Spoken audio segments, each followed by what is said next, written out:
Take this. It will be of help to you with my quest.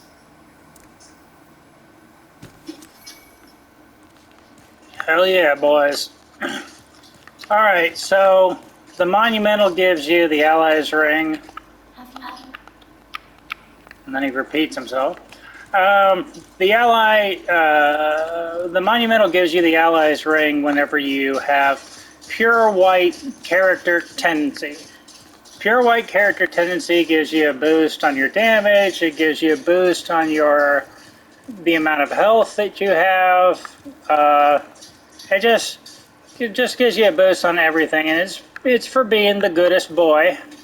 It's for being the goodest little girl that you could possibly be.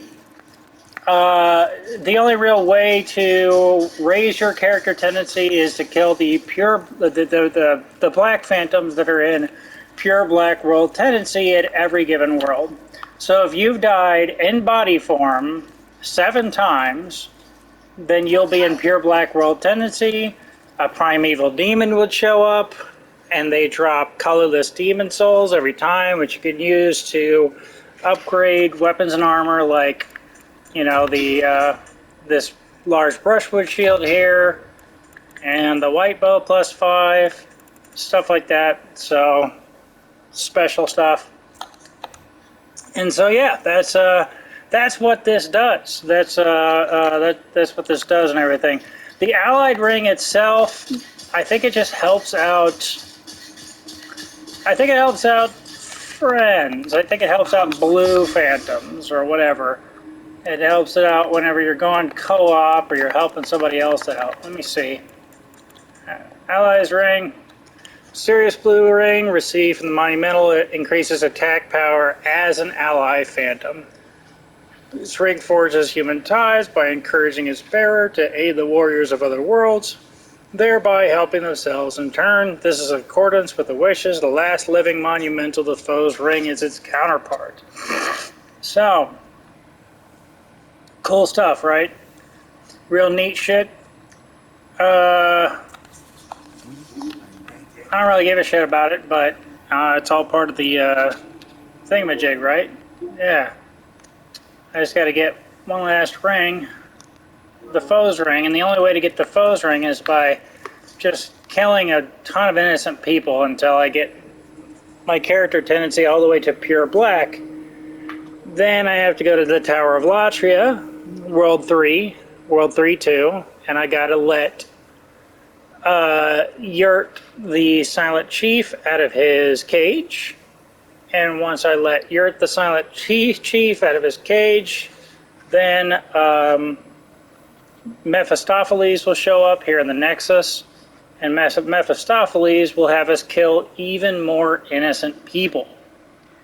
And once we kill all of the even more innocent people, then he'll finally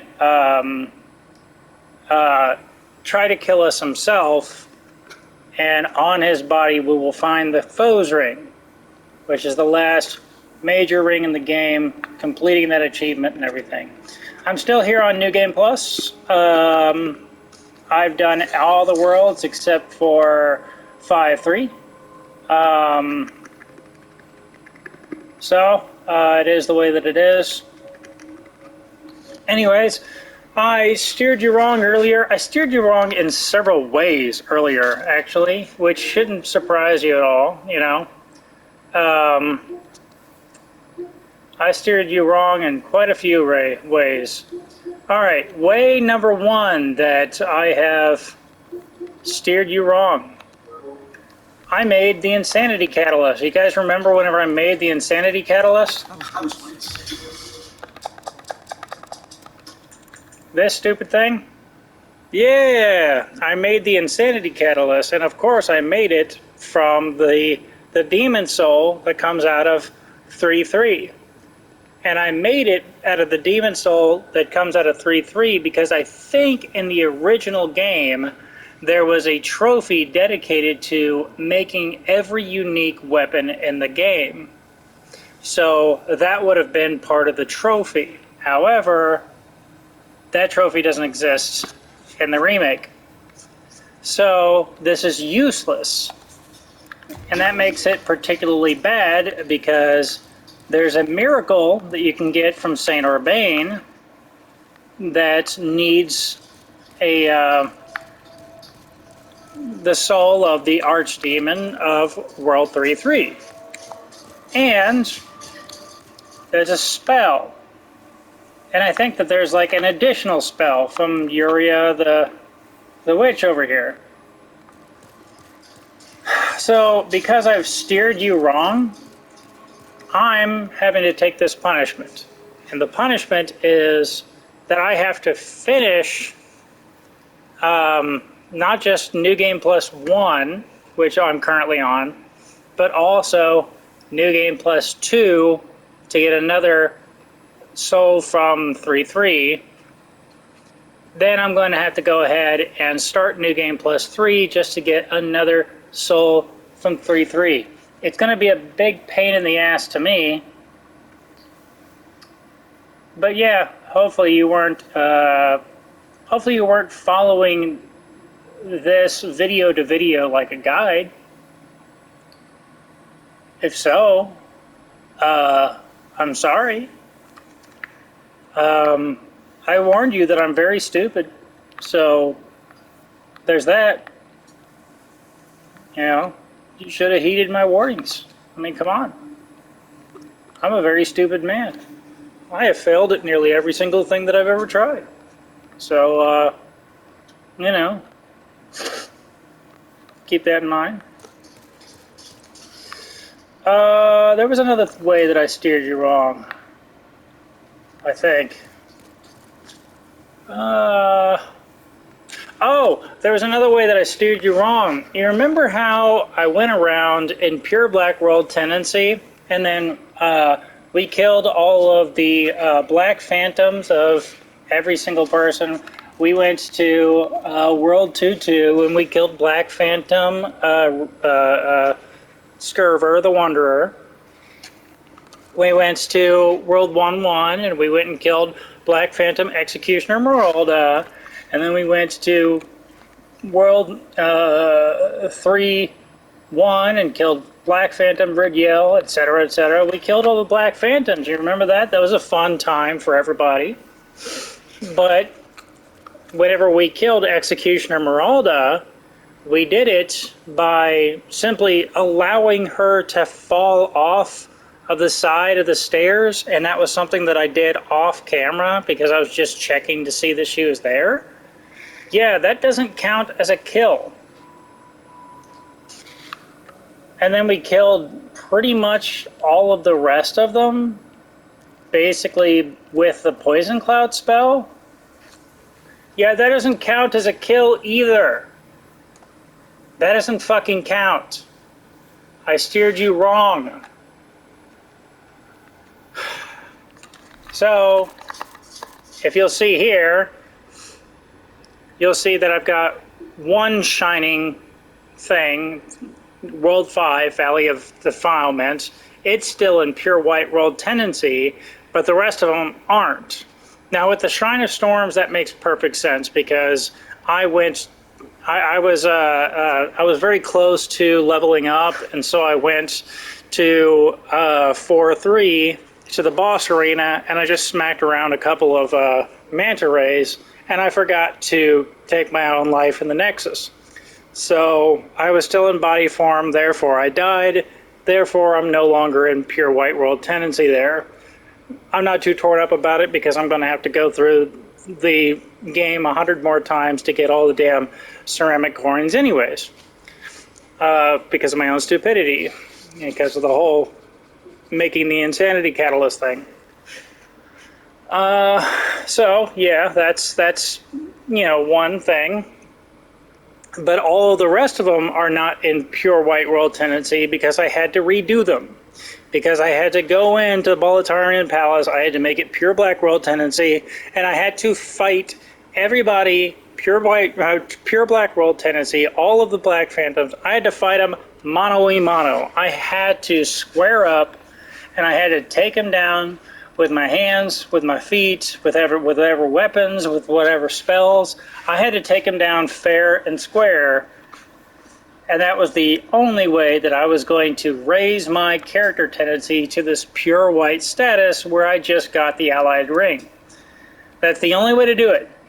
So I steered you wrong twice in a row. Steered you wrong twice in a row, and I'm sorry. So, how did I beat these foes? How did I beat these enemies? How did I take them down? How did I take them out? What did I do differently that made them just such a piece of cake and everything? How did I cheese them? What's the cheese strat? You know, what's going on? Well, it wasn't much. As you can see, I've made the Moron blade here. Morion blade, I know. Figure some large barb store, black quartz. It's forged from the soul of the Storm King Demon, and it's made of some Storm Beast marrow. The beast inside revel in the wielder's peril, greatly increasing the blade's attack power in times of crisis. I think this is made from like a +7 or +8 short blade, short sword maybe. And the Storm King Demon Soul. And Ed will make it for you, no problem. And what it does is it serves as like another clever rat ring.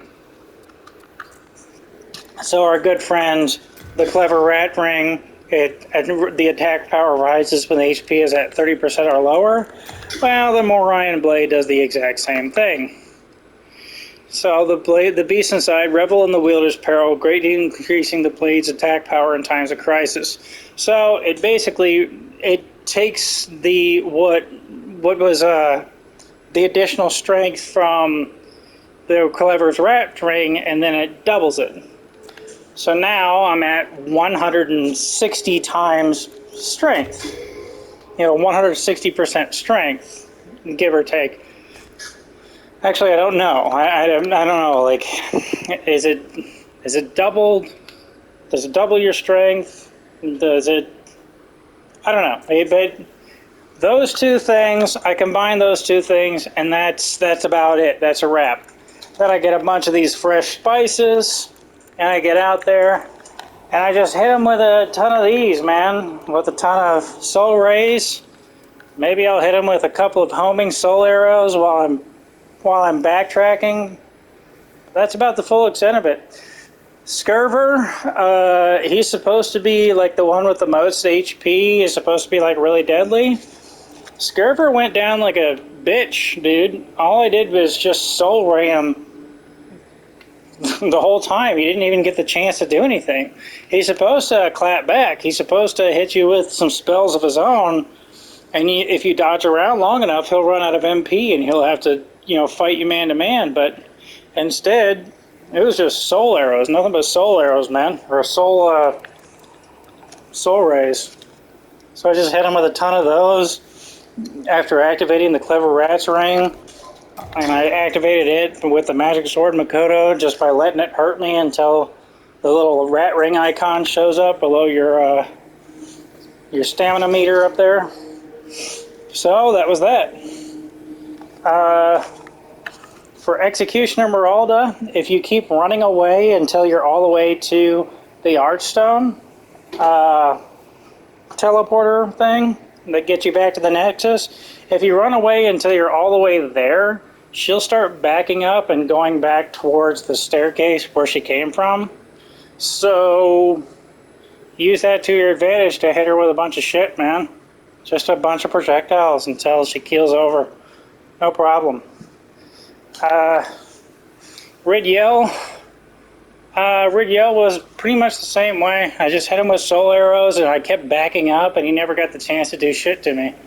Yeah, that's about it. He would dodge one soul ray and then he would try to do something special and he'd get hit by the next soul ray. So he just got hit by every other soul ray until he died.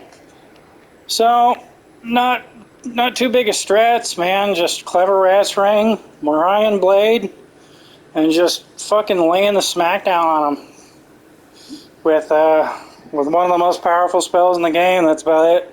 So that's how you take him down fair and square and whatnot.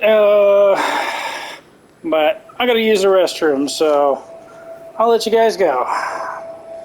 Okay, talk to you next time I get the chance.